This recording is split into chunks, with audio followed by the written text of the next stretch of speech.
Eto na nga nangyari mga pisan. So, konting-konti na lang talaga at nasa bahay na tayo, no? Konting-konti na lang at kung bakit inabot pa tayo ng ganitong sitwasyon. So, kung makikita nyo, may ginagawang kalsada dyan. Maalikabok, mabuhangin at ayan, mga natuyong putik, no? So, prone talaga siya sa aksidente. Lalo na kapag napa-break ka ng madiins. At bandang harapan niyan, makikita niyo mga pis. Nagminor ako kasi alam kong crossing yan eh. May tumatawid na mga sasakyan. At eto na nga nangyari. Ayun. Nag-slide tayo mga pis.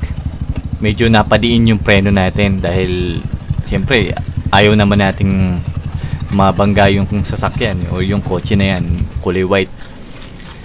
At nagkaalanganan kami ni sir, no, yung nagmamaneho ng kotse. So hindi ko kasi alam kung dediretso ba siya or papadaanin niya ako. At akala ko hindi na siya babalik para i-check ako. Pero mamaya babalik naman siya. Dire-diretso. Oo. Yung nakakotse, dire-diretso. Kaya nga po eh. Ayun. At meron tayong saksing buhay mga pis. So nakita ni kuya kung ano nangyari. At ayan, napabuntong hininga tayo dahil sino ba naman ang hindi. So sa part na yan, chinecheck ko yung motor ko, baka merong damage, bale or something, or merong mga basag yung pairings ko. So awa naman ng Diyos, wala namang nabasag, no? Okay lang sir. Hindi ko rin talaga nakita kagad yung kaliwa ko. Ay, buti walang basag.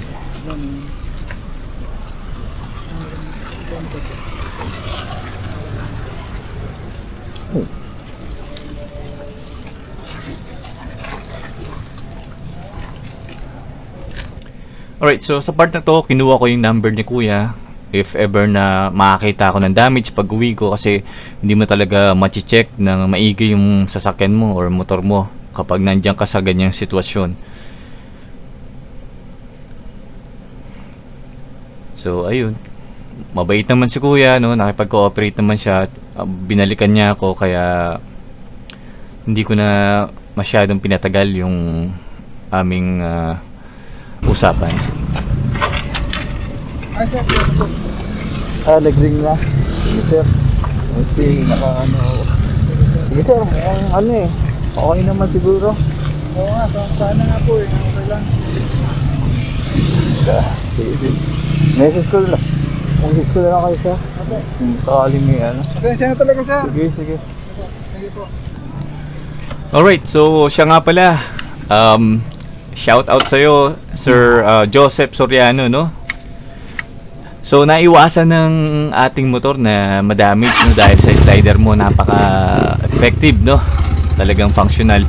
At yan, so lesson learned din sa atin tong nangyari sa atin. Siguro sa susunod, pagbigyan na lang natin yung ating mga kasabayan sa kalsada, lalo na tayo nagmamadali. So hanggang dito na lang mga peace. Ingat kayo palagi, no? Stay safe, ride safe, at peace out.